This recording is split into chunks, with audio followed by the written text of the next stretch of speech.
From West Virginia Public Broadcasting.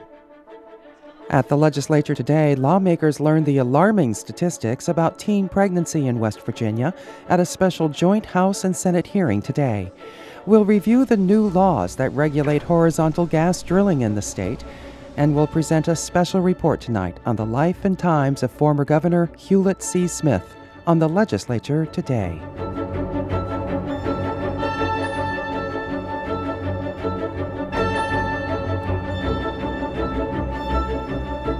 I'm Beth Voorhees.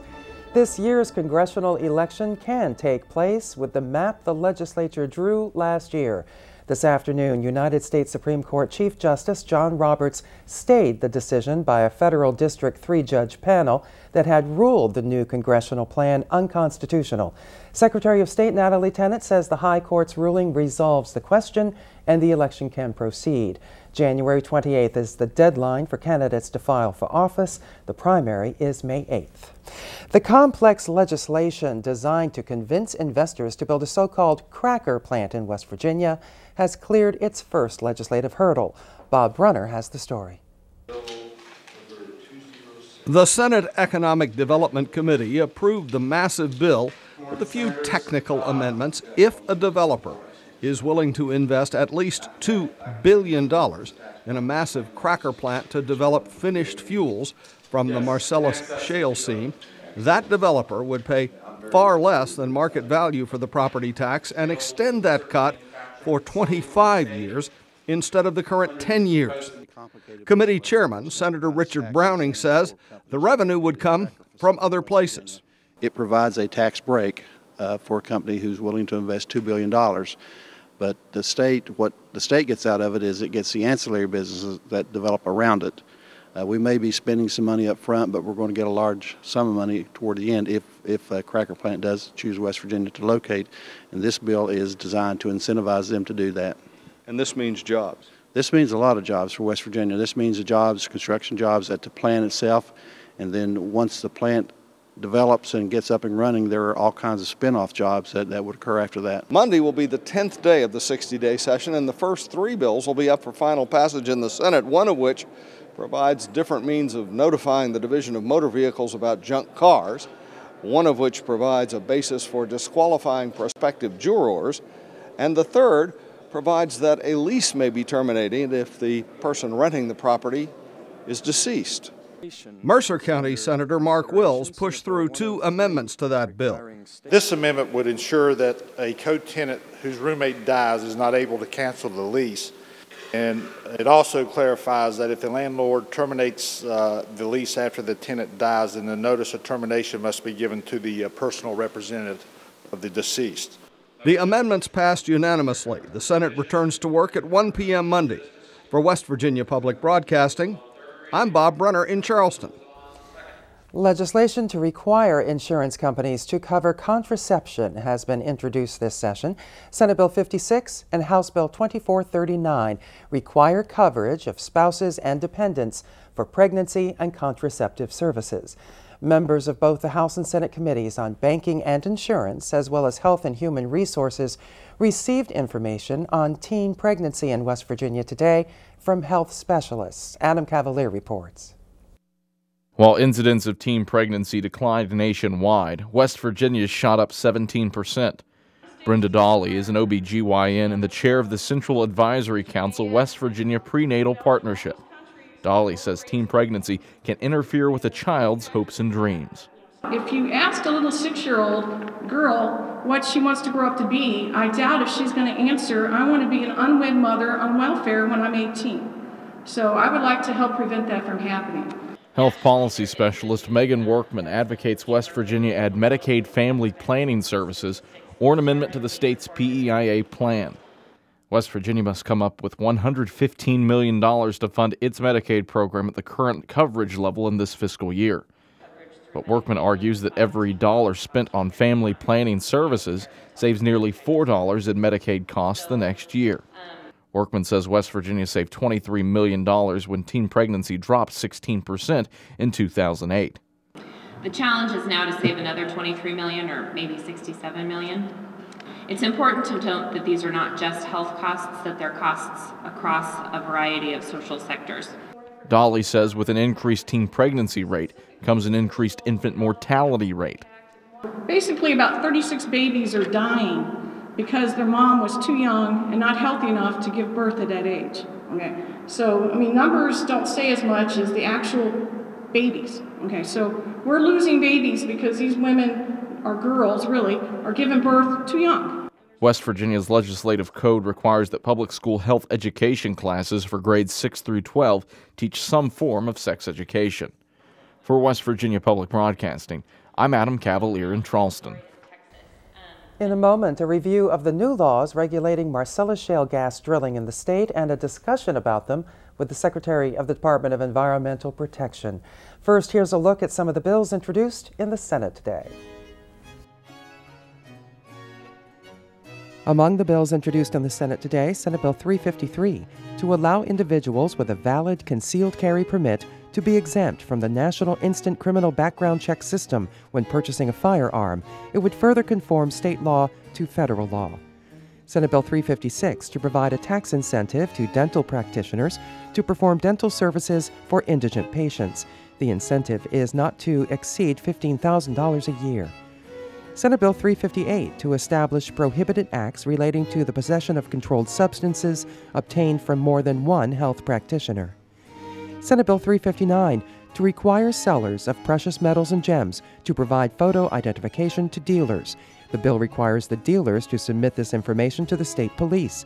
The bill also requires the state police to create a database of the transactions that is accessible to all law enforcement agencies.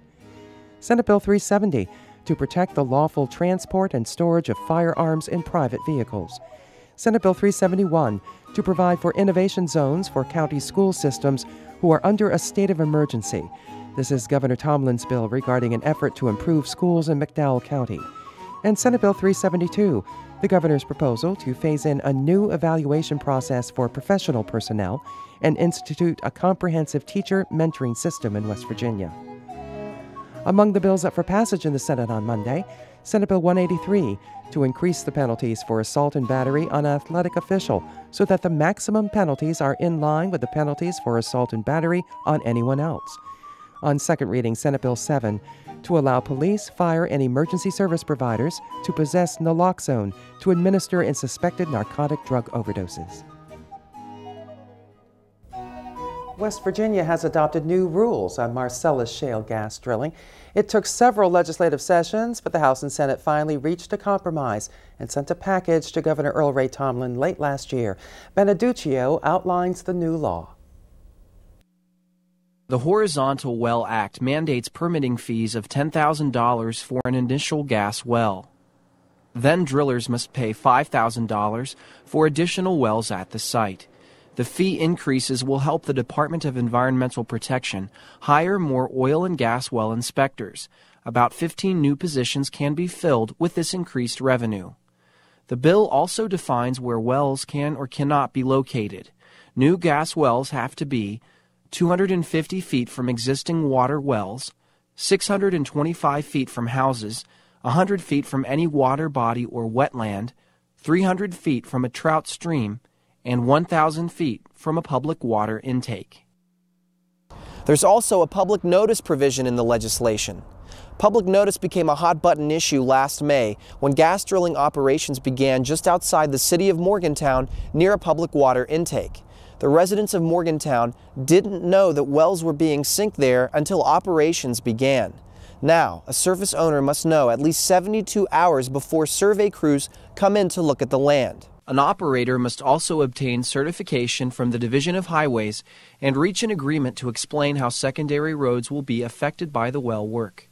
The operator will have to maintain and repair those roads unless they can justify why they wouldn't have to.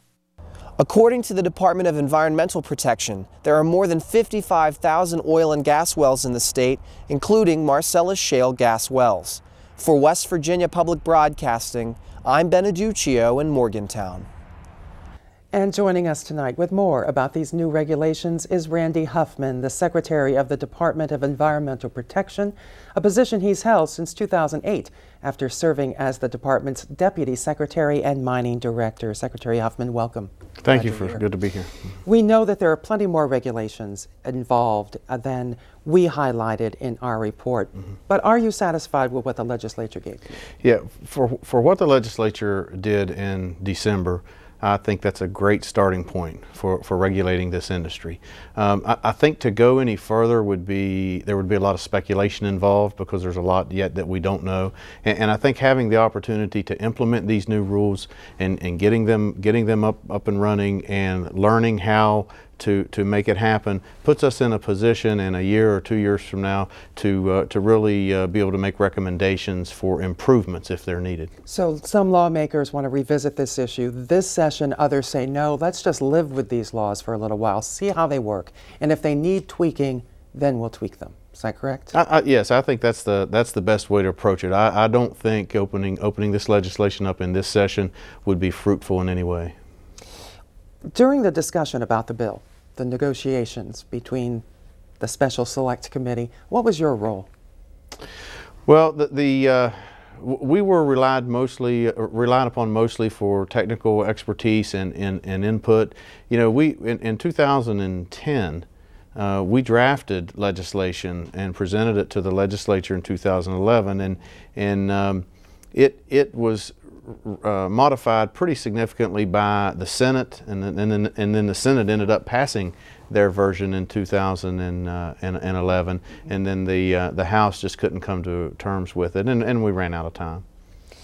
In New York, where there is also Marcellus shale gas drilling, there's a home rule movement that would allow local communities to decide for themselves the rules and regulations regarding fracking in their communities. Morgantown is rumored to be considering some sort of their own rules. Would that complicate matters for the state? Oh, I think it would absolutely complicate matters. One of the things, and we've been in the regulatory business a long time, and one of the consistent themes that we get is the thing that's more important than the content of the regulations is consistency, and that predictability. When they come within the borders of any state, they would like to have that consistency across state borders. That's rarely going to happen, but predictability, at least within the state, is something that's very important. And when you're talking about investments into the millions of dollars, that predictability is something that's very important. And I think if every municipality had their own set of rules, it would be a difficult place to do business. You mentioned 2011 when the Senate was considering Marcellus shale gas drilling regulations, the legislature was. I remember your comments to the legislature, and I tried to find them today, but they were very passionate and very eloquent about getting this right, learning lessons from regulating coal and getting Marcellus shale drilling regulations right. Did they get them right? I think we have a very good starting point. I think, when I made my references to coal mining, we mined coal for a lot of years before we ever regulated anything. And in the course of the Marcellus development, which has really only been going on for 4 or 5 years, I think to have a fairly robust set of regulations on the books 4 years in or 5 years into a new industry, I think we're ahead of the game. What involvement will your department have in these ethane crackers? The Senate took up one of the bills today. A lot of talk about ethane crackers. What's your involvement here? Our involvement will primarily be the air and water permitting that will be necessary in order to operate such a large scale. It's a large scale chemical facility is basically what it is, and so the air permits will be crucial. It will take some time. There'll be a lot of work and a lot of detail, and these are very large facilities. So we will be intimately involved in these processes. You regulate the chemical industry now. Yes. In regards to that. Do they really pollute these crackers? What are we up against? We have standards that will have to be met. So my answer is going to be no, they're not going to pollute because we're not going to allow them to. Okay.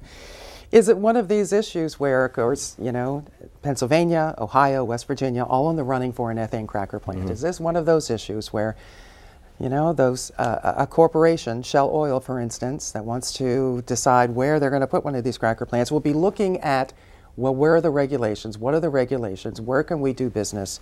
It will be that kind of complication of states kind of competing with one another over these regulations in order to get a cracker plant. I really don't believe that the environmental regulations are going to be the linchpin of their decision-making process, because on the Clean Air Act side, those standards are virtually identical across state lines. The water side, again, when you get a water permit, the Clean Water Act is fairly consistent from state to state. So you know, we feel like we're very customer friendly. We're business friendly from the standpoint of we believe in jobs, we believe in economic development, but when we believe that can coexist with full compliance with the law. Some critics say you're too business friendly. How do you respond to that? I don't. I take exception to that, because without an economy, you don't have anything. And I don't view this as a sum-zero game. I view what we do as a collaborative effort between helping my fellow West Virginians have the opportunity to have good, high-paying jobs, but at the same time, I'm absolutely confident that can be done with the environment being protected, namely our air and our water. Mm-hmm. And it can be done, and I think criticisms to the contrary are unfortunate, because it sets us backwards. How about your budget? How much does the state spend on environmental protection? We spend roughly $225 million a year. The budget numbers will show some higher number, but that's an accounting thing. But our actual expenditures are about $200 and some million a year. And a large part of that, believe it or not, is in infrastructure development. We do water lines, we loan money for sewer lines, we do a lot of cleanup and restoration activities. So in addition to being the traditional environmental police, which we're often known as, we do a lot of other activities that contribute to improving the environment. Do some of your revenue, does it come from the federal government? Do you get revenue, for instance, the inspectors? You've got to play this game where it depends on the taxes that the Marcellus Shale drillers are paying in order to hire those inspectors. It's a numbers game. Our budget is a very complex thing. Overall, in the agency, we receive maybe 40-some% of our budget is from the federal government in the forms of grants. Mm-hmm. 50-some is roughly 50 is state special revenue, which means the revenue is specifically earmarked for a specific task, and we receive only about $8 million out of the general fund. Mm-hmm. Do you talk with your fellow secretaries of environmental protection and the surrounding states and what they're doing regarding Marcellus shale gas drilling? I do. I'm a part of a national organization called the Environmental Council of the States, where all of my counterparts are most of the 50 states are involved.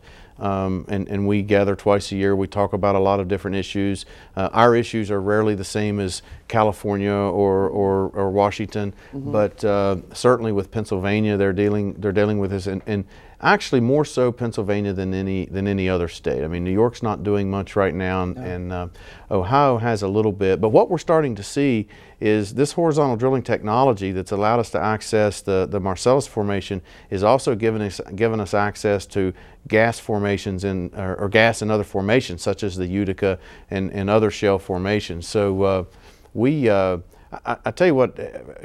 Just from an energy standpoint, I'm really optimistic and hopeful that we can begin to wean ourselves off of the dependence on foreign energy. We have enough domestic fuel here to not have to buy it from people that don't like us. DEP Secretary Randy Huffman, thank you very much. Thank you. Good to be here, Beth. Coming up, a special tribute to Governor Hulett Smith. First, here's a look at some of the bills introduced in the House today. Among the bills introduced in the House today, House Bill 4237 to allow the inclusion of white-tailed deer and its subspecies in the definition of non-traditional agriculture to be bred for food production. House Bill 4240 mandating that youth camp administrators or counselors, employees, or volunteers of an entity that provides organized activities for children or commercial film processors report suspected child abuse. House Bill 4243, to provide sex offender registration information to elementary and secondary schools and higher education institutions that lack a campus police department where the registrant is employed or attends school. House Bill 4246, to create the West Virginia Companion Animal Protection Act, generally governing the manner in which animals are to be treated by sheltering agencies and rescue groups. Among the bills up for passage in the House on Monday, House Bill 4078, to extend certain deadlines of mandated actions regarding higher education personnel, classification, and compensation from dates in 2011 to dates in 2012. The bill was recommended for passage by the Legislative Oversight Commission on Education Accountability. Funeral services were held in Beckley this afternoon for former West Virginia Governor Hulett Smith. Governor Smith died last Sunday at the age of 93. Smith was the son of 8-term Congressman Joe L. Smith of Beckley. He graduated with honors from the University of Pennsylvania, served in World War II, worked in the family's radio station, and ran an insurance company before entering politics. Suzanne Higgins has this profile of Hulett Smith's term as governor, produced by Russ Barber. In March 1965, just after taking office as West Virginia's 27th governor, Hulett Smith addressed West Virginians who were angry and frustrated following the death of workers killed for registering black voters in Selma, Alabama. We in West Virginia are proud of our record in human rights. Yet we cannot help but be concerned when any American anywhere is denied his basic right to vote. Smith entered politics determined to restore power to disenfranchised voters. Political leaders at the time controlled the voting machines and how they were set up, and it didn't make any difference who you voted for. Saying he was tired of the status quo, Hulett Smith sought his party's nomination for office of governor, but lost to Attorney General William Wallace Barron, who, as chief executive, appointed Smith the state's first commerce commissioner in 1961. We do have to go out and get new industries, new people to come into West Virginia. But we're going to try and build our base to fertilize our ground and build up our community interests so they will be welcome and that the West Virginia will continue to grow and prosper.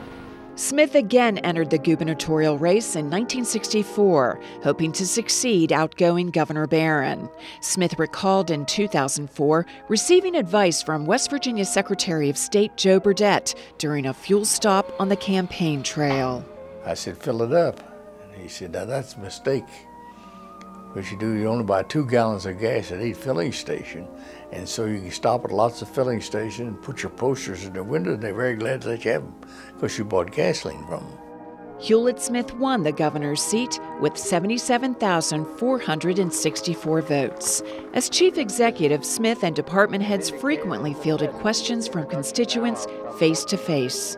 People try to impose their own idea on people instead of trying to learn the idea of the people and carry that out. The proposals that I have submitted in strong support for initial reorganization. Smith applied business principles to streamline state government. He issued orders to prevent conflict of interest in the executive branch. Other orders prohibited discrimination among state employees and personnel of private firms conducting state business. Described in the press as a persistent optimist, Smith also cultivated a cooperative spirit between the executive and legislative branches. We used to meet every morning with the leaders of the legislature. We'd sit down and talk about what's going on that day, and Republicans and Democrats all decided what they were going to do, and we knew in advance it was going to be all right. It wasn't two sides, it was all on the same side. During his term, Smith witnessed passage of the modern budget amendment, making the governor responsible for crafting the state's annual budget. Lawmakers also increased funding of education by 68% and established a minimum wage law, as well as significant human rights legislation. In his first year in office, Smith signed into law a bill repealing the death penalty. So many executions have been mistakes, as people were getting killed that didn't need to be killed. Lawmakers also passed air and stream pollution regulations, and in 1967 addressed what the governor called the rape of West Virginia, passing at the time the strongest surface mine control law in the nation. In addition, Governor Smith worked to conserve the Mountain State's natural resources and capitalize upon West Virginia's recreation potential. We're one of the few states in the East that still has the territory and the scenery and so forth. In many cases, what was here 200 years ago. We ought to protect that and sell that as tourism. The cause received a significant boost as the legislature put more than $722 million into roads and opened 117 miles of interstate highway. In 2004, the former chief executive said he had no regrets regarding his tenure as governor of West Virginia. It was a tough job, but I've enjoyed doing what I could do, and I'm glad I could give some contribution to what this country needs, what West Virginia needs. For West Virginia Public Broadcasting, I'm Suzanne Higgins in Beckley. Governor Smith was instrumental in establishing West Virginia Public Broadcasting. He signed the legislation that created the Educational Broadcasting Authority in 1965. This has been the Legislature Today. On Monday, we'll talk with Secretary of State Natalie Tennant about the very busy off-year elections held last year. I'm Beth Voorhees. Thanks for joining us. Good night.